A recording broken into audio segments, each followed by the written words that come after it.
보시고 말씀을 나누도록 하겠습니다.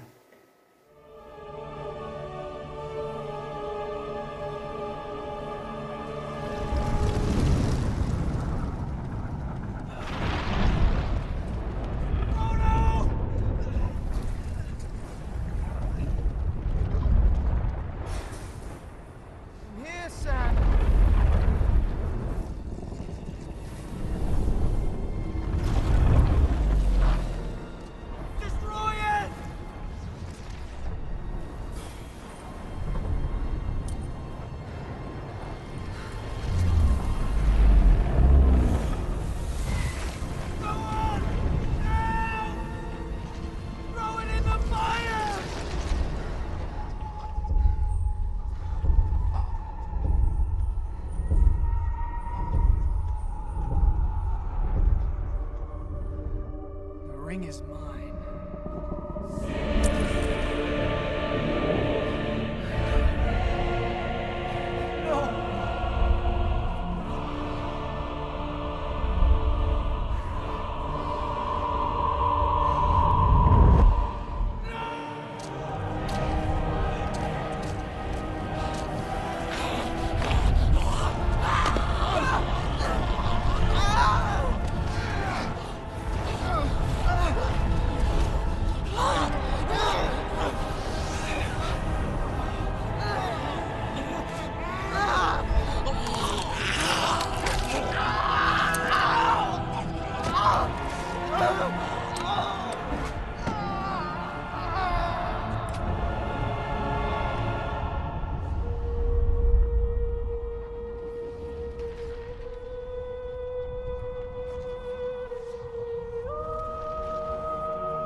Don't you let go.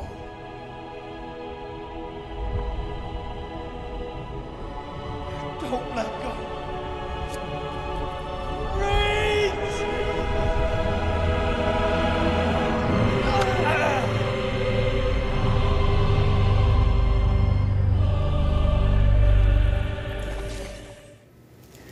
반지의 제왕이라는 영화인데요. 제가 원래 반지의 제왕이라는 책을 굉장히 좋아합니다. 제가 이제 성경 다음으로 좋아하는 책 중에 하나가 반지의 제왕이에요.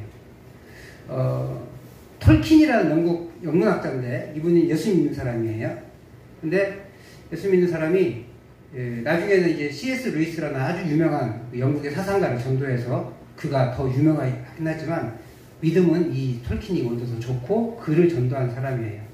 근데 이분이 성경에 관련된 어떤 세계관을 좀 만들고 싶다 해서 만든 것이 이제 판타지 소설이라는 건데 그 판타지 소설의 효시가 이 반지의 제왕이에요. 그래서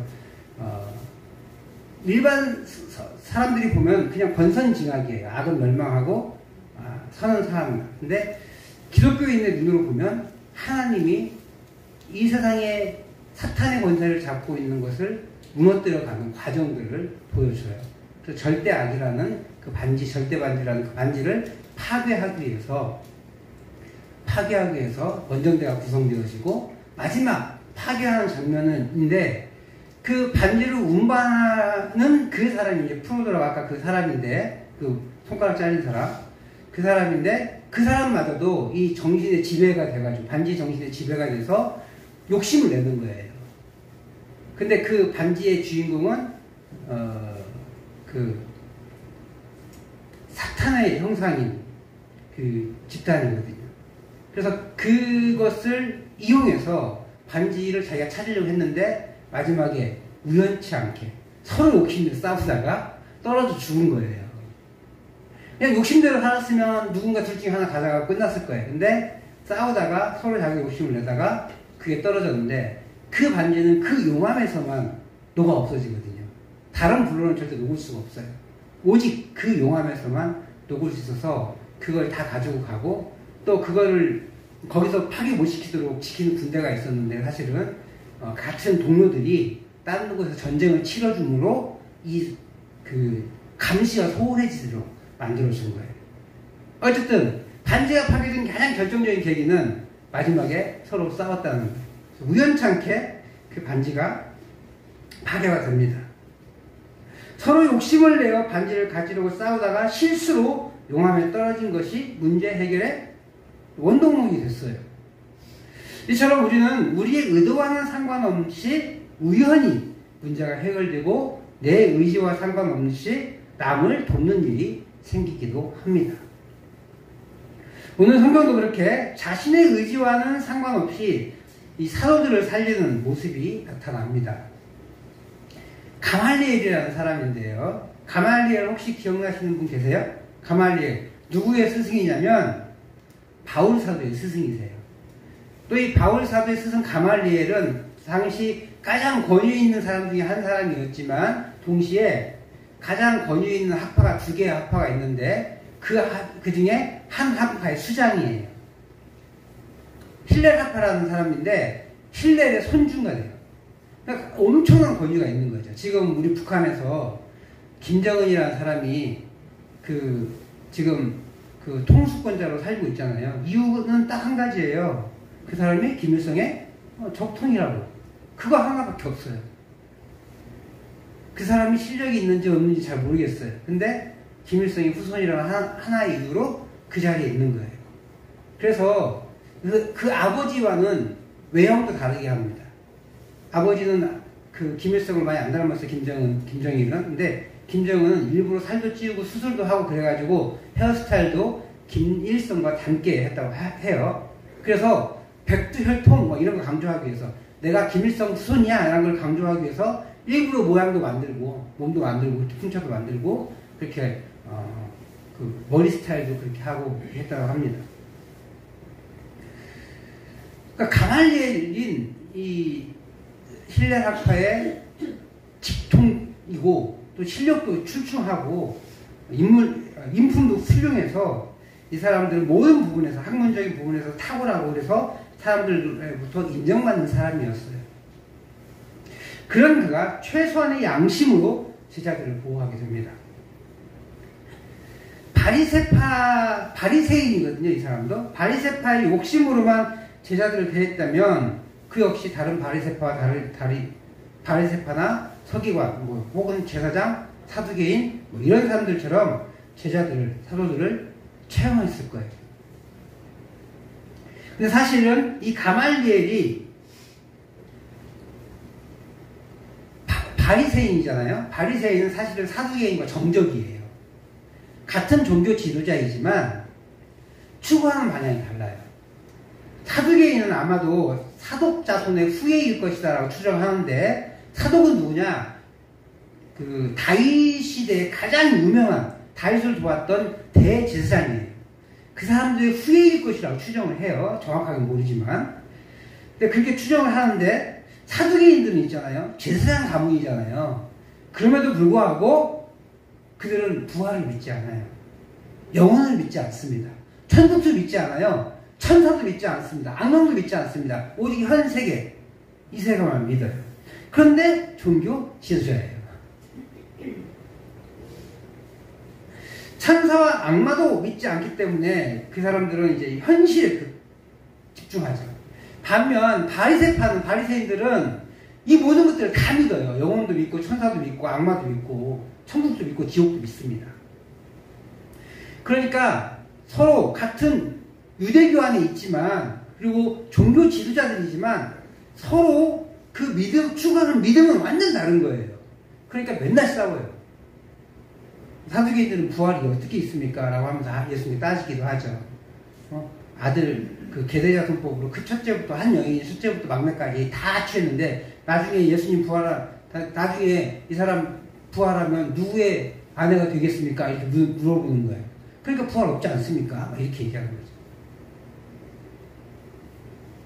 그럼 반대파인 사두개인들을 반대할 겸 혹 자신들의 행동이 정말로 하나님 대적할까봐 두려워서 이 두 가지 마음이 다 있어서 이 가말리엘은 사도들을 처형하자는 그 의견을 지금 한번 다시 생각해보자 라고 말하고 있는 거예요. 가말리엘이 공회의에서 발언한 것은 종교 지도자들이 사도들을 처형하기 위해 모였기 때문이에요. 지금 상황은 어떤 상황이냐면 종교 지도자들이 먼저 복음을 전하고 있는 제자들을 못하게 하죠. 그래서 감옥에 가두었어요. 안전뱅이를 나왔게 했을 때는 요한과 베드로만 가두었잖아요. 근데 그 이후로 많은 사도들을 가둔 것 같아요. 12명이 다 들어갔는지 10명만 들어갔는지 몇 명 들어갔는지 알 수 없지만 최소한 그때보다 더 많이 들어갔어요. 감옥에. 근데 그 다음날 공의에 붙여서 재판을 하려고 하는데 없어진 거잖아요. 그래서 다시 끌고 왔어요. 끌고 왔죠. 그리고 이제 심판이 시작된 거예요. 근데 이제 너 하지 말라니까 왜 해? 그렇게 했죠. 또. 너 복음 전하지 말라니까 왜 해? 심지어 예수라는 이름 붙이기 싫어서 이 이름으로 이 사람의 뭐 이런 식으로 해가지고 하지 말라니까 왜 해? 라고 했죠. 그런데 그들이 뭐라고 그래요? 제자들이 사람의 말보다 하나님의 말씀이 더 귀하다. 너희가 죽인 그 예수를 하나님께서 살리셨다. 그리고 임금과 구주가 되게 하셨다. 뭐 이러니까 얼마나 열받겠어요. 그래서 분기탱천해서 그들을 죽이려고 하는 거죠. 심지어 그들은 뭐라고 그래요? 이 일에 내가 증인이고 성령님도 증인이시다. 뭐 이렇게 얘기하니까 얼마나 화가 나겠어요. 그래서 이 종교 지도자들은 당장 사도들을 죽이려고 합니다. 이에 최고위원 중에 하나인 가말리엘이 그들을 중재하는 거예요. 가말리엘의 논쟁은 이렇습니다. 드다와 유다가 있었다. 아마 드다와 유다는 예수님 초기 때나 아니면 예수님이 어렸을 때였던 것 같아요. 나름 많은 사람들을 모집했어요. 심지어 드다는 400명이나 이끄는 그런 사람이었어요. 그런데 이 드다와 유다는 어떤 일을 했느냐면 내가 메시아다 라고 해요.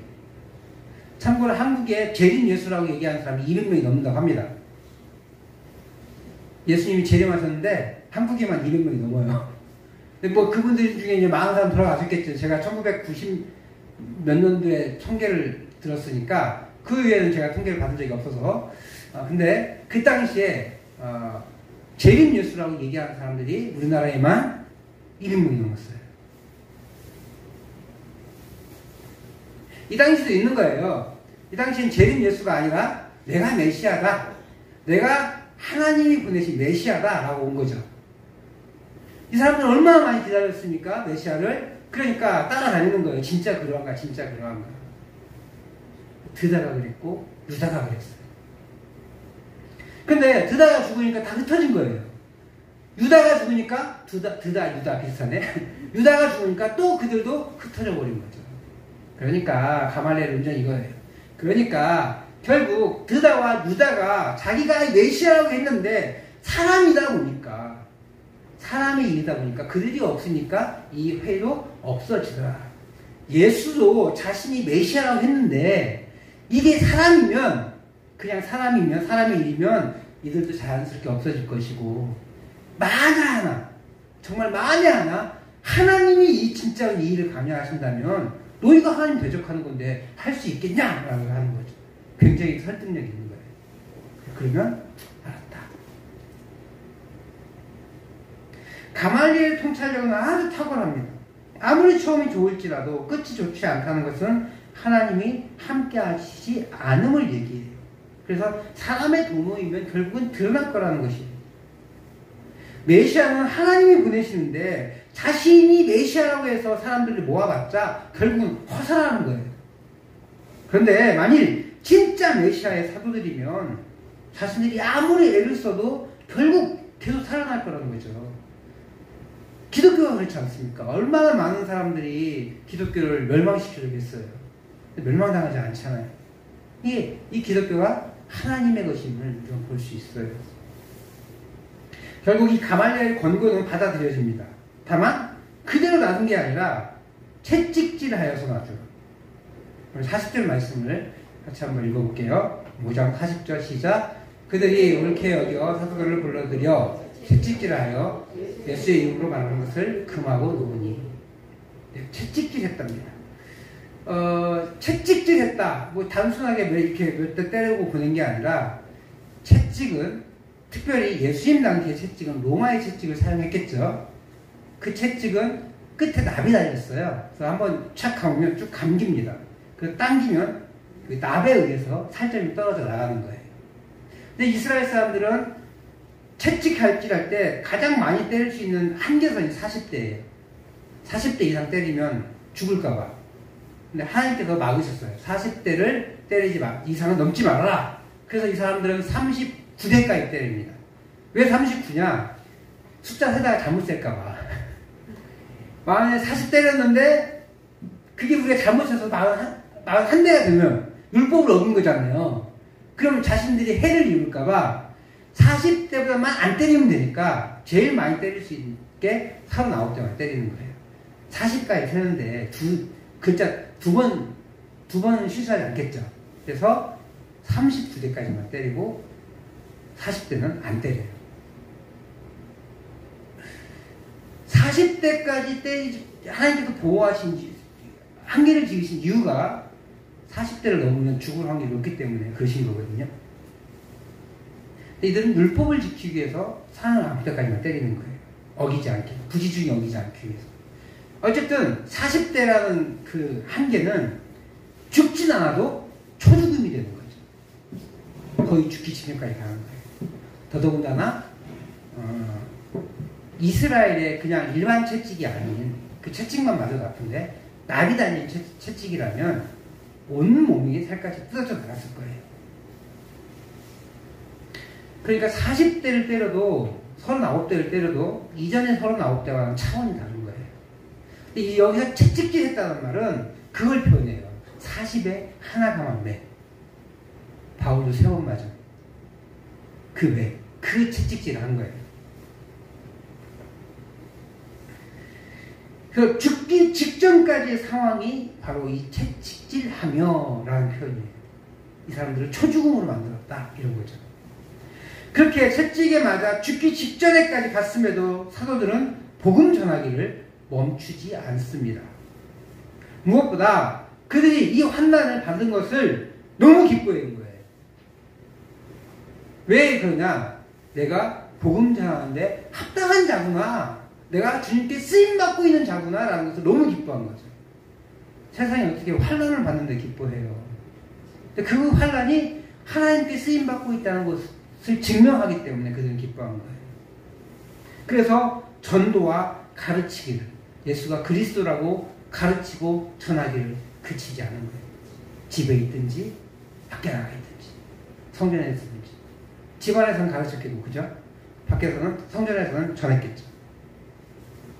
사랑하는 성도 여러분, 하나님은 이렇게 하나님의 사람을 살리시기 위해 아직 사명이 남은 자들이 그 사명을 감당하기 위해 대적까지도 사용하십니다.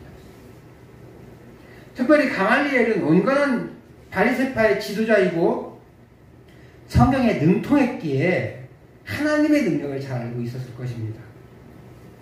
그렇게 자신들의 무지로 인해 하나님의 일을 방해하지 않도록 하기 위해 그는 한 걸음 뒤로 물러섭니다. 하나님은 그의 경건함을 사용하여서 사도들을 보호하는 사람으로 삼으셨습니다. 가말리엘의 의도는 아니었어요. 그러나 가말리엘을 하나님께서 사용하셔서 사도들을 보호하신 거죠. 그러므로 우리는 하나님에 담대해야 합니다. 일이 안 풀린다고 해서 주눅들 필요가 없습니다. 고난이 연속적으로 닥친다고 해서 두려워할 필요가 없습니다. 지금 사도들은 성령 충만을 받은 지 며칠 안 됐는데 계속 고난의 연속을 당하고 심지어 드디어 채찍질에 40에 하나가만 채찍을 맞기도 했습니다. 우리가 하나님의 사명이 온전히 서 있고 그 사명을 감당하기 위해 고난도 두려워하지 않는다면 하나님께서 반드시 우리를 보호하시고 남은 사명을 감당하게 하실 것입니다. 우리의 사명이 순교라면 순교의 길을 가게 하실 거예요. 그래서 어떤 사람은 죽게 내버려 두십니다. 순교하게 내버려 두세요. 그게 그분의 사명이니까. 어떤 사람에게는 계속 어려운 일들을 계속 허락하십니다. 그러면서 다른 사람들에게 보여주시고 다른 사람들을 격려하시고 다른 사람들을 세워주시기 위해서 나에게 고난을 계속 허락하십니다. 어떤 사람에게는 탄탄대로를 걷게 하십니다. 그 일로 통하여서 또 다른 사람들을 섬겨나가게 하기 위해서.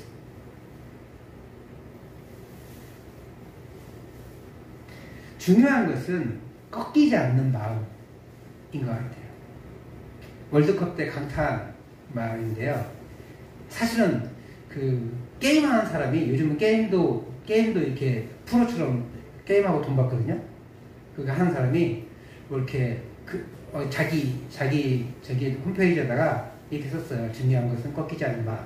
이 사람이 워낙 유명한 게이머거든요. 전 세계적으로도 유명해요. 이 사람이 뭐 상금이 몇 억씩 받아요. 근데 이제 젊은 축구 선수들도 게임 같은 거 좋아하니까 그 사람을 이제 팔로우하고 막 그렇게 해서 아는 거예요. 그래서 이번 월드컵 때 우리가 16강이 좀 어려웠잖아요. 첫 경기 져가지고. 그래서 선수들끼리 마지막 16강 가기 위해서 마지막 경기 때 뭐라고 그랬냐면 중요한 것은 꺾이지 않는다. 그래서 마지막 경기에서 2대1로 이겨버렸잖아요. 심지어. 그래서 16강에 올라가게 됐죠. 지난 카타르 월드컵 때 이 말이 굉장히 우리 국가대표 선수들끼리 굉장히 유명해졌어요. 그래서 이 말과 함께 우리나라가 월드컵 16강에 오르는 기염을 토했습니다. 중요한 것은 꺾이지 않는 마음이다. 비록 포르투갈이라는 최고의 강적을 만났지만 꺾이지 않는 마음으로 하면 16강에 갈 수도 있고 안 가도 괜찮다. 우리는 최선을 다했으니까 주눅들지 말자 이런 거죠. 저 정말 열심히 했고요. 2대1로 승리해서 16강에 진출했어요. 물론 16강에서 광탈했지만 그래도 우리가 원하는 목표를 이룬 거죠. 선수들은 이 마음을 가지고 붙잡고 힘껏 싸운 거예요. 신앙생활도 마찬가지인 것 같습니다. 중요한 것은 꺾이지 않는 믿음. 사도들과 제자들은요, 이런 시련 앞에 꺾이지 않았어요. 40에 하나가만 채찍들을 지금 다 11명이 다 맞았음에도 불구하고 꺾이지 않고 풀려나자마자 집에 있든지 성전에 있든지 복음을 전하는 거예요. 우리 5장 42절 말씀을 같이 한번 읽어보도록 하겠습니다. 시작. 그들이 날마다 성전에 있든지 집에 있든지 예수는 그리스도라고 가르치기와 전도하기를 그치지 아니하니라. 예수는 그리스도이십니다. 예수님이 메시아이십니다. 라고 가르쳤고 전했다. 가르쳤다는 말은 좀 더 풀어 설명했을 것이고, 그죠? 전하기는 1차적으로 저렇게 큰 명제만 전했을 것이고. 근데 그것을 그치지 아니했다. 분명히 그치라고 명령을 받았고 40에 하나가만 채찍을 맞았음에도 불구하고 그들의 믿음은 꺾이지 않았어요. 그래서 복음 전함을, 복음 가르치는 것을 그치지 아니했습니다. 사도들은 복음 전하기를 그치지 않았습니다. 그들은 하나님의 은혜를 기억했기 때문에 그렇습니다. 그래서 결코 그들의 믿음을 꺾을 수가 없었어요.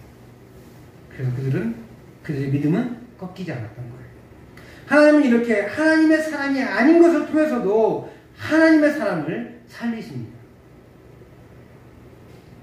제 얘기 하나만 하고 마치고 하는데요. 제가 뭐 재수를 여러 번 했다고 했잖아요. 대학 가기 위해서. 군대 갔다 와서 재수를 다시 시작했어요. 군대를 4월 30일에 제대했어요. 그리고 그 해에 11월에 시험을 봐야 되는데, 시골에서 이렇게 업무 처리하고, 예비군 신고하고 서울로 올라가서 이제 공부를 시작했는데, 재수를 시작했는데, 한 5개월 지난 9월달 되니까 너무 체력이 떨어지는 거예요. 군대에 있을 때, 나름 이제 운동도 하고 막 그랬었는데, 그 당시에는 이제 교회에서 잤거든요. 집에서 안 자고. 교회에서 자면서 저녁에 이제 1시나 2시까지 기도하고, 새벽에 4시에 일어나서, 5시에 일어나서 새벽 예배 드리고, 그 다음에 이제 6시에 집으로 가서 밥 먹고, 학원 가서 공부하고, 11시쯤 집에 돌아와서 밥 먹고, 교회로 가서 1시간이나 2시간 기도하고 또 자고. 이런 식으로 하다 보니까 체력이 너무 급격히 떨어지는 거예요. 사실은 7월달부터 떨어졌어요. 7월부터 너무 힘든 거예요. 그래서 근데 다행히 일주일간 방학이 있었는데 그 일주일 방학이 교회 수련회랑 맞물려가지고 수련회 간다고.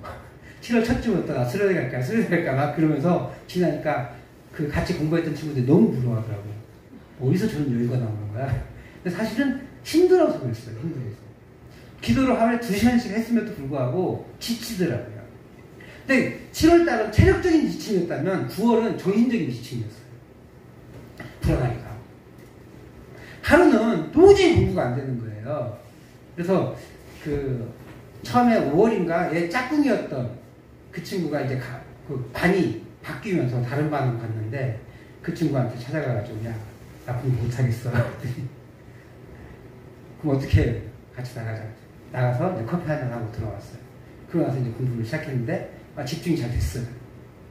근데 이제 공부를 하다 보니까 믿음이 없는 거예요, 제가. 나는 그래도 하루에 1시간, 2시간씩 이렇게 기도하는 사람인데, 겨우 예수도 믿지 않는 그 친구 데리고 와서, 밖에 나가서 커피 한잔 먹고 와가지고, 위로 얻고 힘을 얻는 게, 내가 믿음이 차고, 아직도 멀었나 보다. 이런 생각이 들더라고요. 어쨌든 그 해, 그 위기를 잘 넘기고, 그의 시험을 잘 봐서 총신대학교에 들어갔어요. 들어간 다음에, 곰곰이 생각해 봤어요, 기도하면서. 그 일을 다시 생각해보니까 갑자기 이런 생각이 드는 거예요. 하나님이 마음이 급하셨구나. 이런 생각이 드는 거예요. 하나님이 얼마나 내 마음이 급하셨으면 신앙인이 아닌 사람을 사용해서 내 마음을 다잡게 하시고 공부에 집중하게 하셨을까라는 생각이 드는 거예요. 그런 생각이 드니까 내가 믿음 없음을 고백하게 된 게 아니라 하나님의 보호하심을 감사하게 되더라고요. 하나님의 마음이 급하시니까 이제 그 김성이 대학에 가서 신학을 준비하고 신학을 연마하고 그리고 목회일을 가야 될 때가 된 것 같으니까 이제 그 시기와 때가 됐으니까 하나님 보내시려고 하시는데 요놈이 이렇게 마음이 흔들리고 있는 거죠. 그러니까 그 5월인지 6월인지 짝꿍이었던 그 친구를 붙여주셔서 그 친구가 저게 그러더라고요. 사실은 나 진짜로 공부해야 되는데 눈 보고는 거절을 못하겠어서 와줬다는 거예요. 1시간 정도 얘기하고 들어간 것 같아요. 그렇습니다. 그렇게 하나님은요 우리를 지키시고 보호하시기 위해 사람을 사용하십니다. 주변의 사람을 사용하시는데 때로는 대적을 사용하시기도 하시고 때로는 신앙인과 전혀 상관없는 그런 사람을 사용하시기도 하십니다. 그 친구 가끔 생각나요. 어디서 어떻게 사는지 잘 모르겠어요. 학원 끝나고는 뭐 한 번도 연락을 해본 적이 없으니까 지금처럼 뭐 핸드폰이 있고 그런 시대가 아니었으니까 물론 삐삐라는 게 있긴 했었는데 그때는 제가 삐삐를 안 찬 것 같아요. 그러니까 이게 학원 끝나고는 이제 연락이 두절되고 연락을 한 번도 해본 적은 없었는데 가끔 생각이 납니다. 어떻게 살고 있을까? 아직도 예수님 안 믿겠죠. 그래서 불신자였거든요. 불교신자였거든요.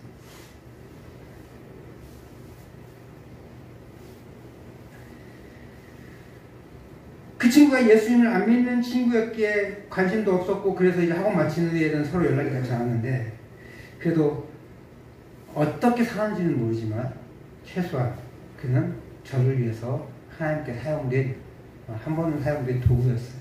그래서 가끔 생각날 때 기도합니다. 주님, 그 영혼을 불쌍히 여겨주시고 구원해 주옵소서. 그래서 그 인생에 하나님을 믿는 복이 있기를 바랄 뿐이에요.